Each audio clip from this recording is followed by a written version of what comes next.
La violencia política en la actualidad se presenta como un medio para dominar a otros y establecer, cambiar o preservar un determinado orden social. La constante relación entre el poder y la violencia hace que la violencia política sea compleja y cree determinados conflictos sociales. A partir del video, la violencia política se presenta en la relación entre los partidos de izquierda y los partidos de derecha, los cuales piensan que la guerra es la única solución ante un orden social determinado, impuesto.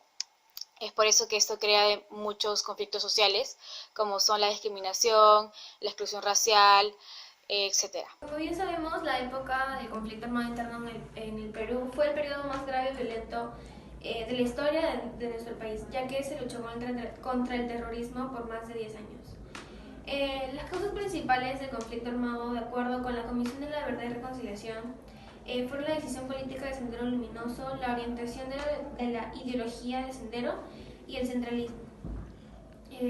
Por un lado, como ya lo mencioné anteriormente, la decisión política del Partido Comunista Sendero Luminoso, quien estaba liderado por Abimael Guzmán, quien fue el que dio inicio a la lucha armada.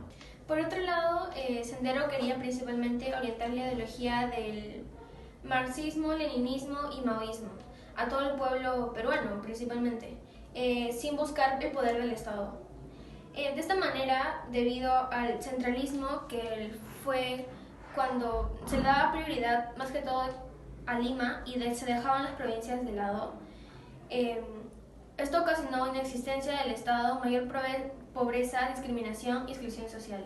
Además, el Estado abandonó la educación en las provincias y como la mayoría de los estudiantes pensaba, o bueno, creía que el maestro era quien tenía la razón y seguían todo lo que se les decía, fue así como Abimael Guzmán, quien era profesor en una universidad de Huamanga, impone esta ideología comunista a los jóvenes universitarios, de manera que se incluyan al PCP Sendero Luminoso. Bueno, en la visita que realicé al museo El lugar de la memoria, rescaté dos testimonios de dos personas, en este caso de Toribia Casa Carrasco y de Ramiro Niño de Guzmán. Bueno, Toribia nos habla en su testimonio de que ella fue víctima de la violencia acaecida en Ayacucho.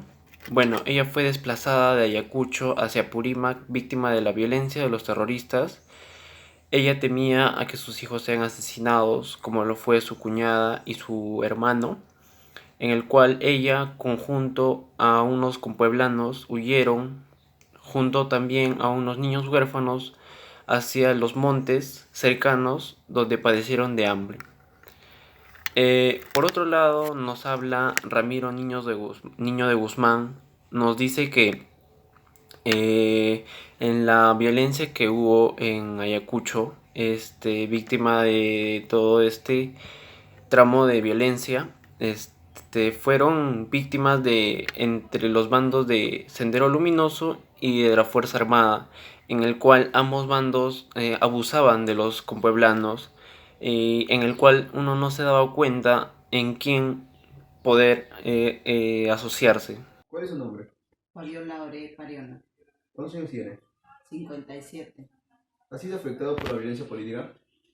Sí, gravemente ha habido varios muertos, desaparecidos, heridos, mucha violencia, violaciones a las mujeres ¿En qué parte del Perú fue donde le afectó eso? en Ayacucho. Ya, gracias. Todo comenzó con un descontento social por el cual pasaba el Perú en ese tiempo, como es la protesta que se realizó en Ayacucho. Esta protesta trajo consigo una nueva ideología social, que se logró esparcir mediante la educación.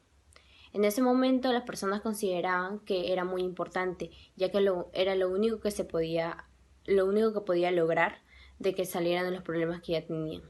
Finalmente, consideramos que con este video esperemos que se tome conciencia con todo lo que ha pasado al Perú anteriormente durante este periodo y que no se vuelva a desatar ese nivel de violencia que se vivió. De cierto modo, el Estado también contribuyó con su desinterés, Por ejemplo, en el gobierno de Alan García fue el momento en el cual, durante su periodo, se realizaron muchos ataques de violencia por los grupos subversivos. Inclusive, en ese momento los profesores eran considerados los dueños de la verdad, por lo cual ellos debían ser obedecidos. Esto logró que se recaudaran estudiantes para que los apoyaran, y al tener una gran cantidad de seguidores, esto contribuye a que el terrorismo llegue a todo el Perú.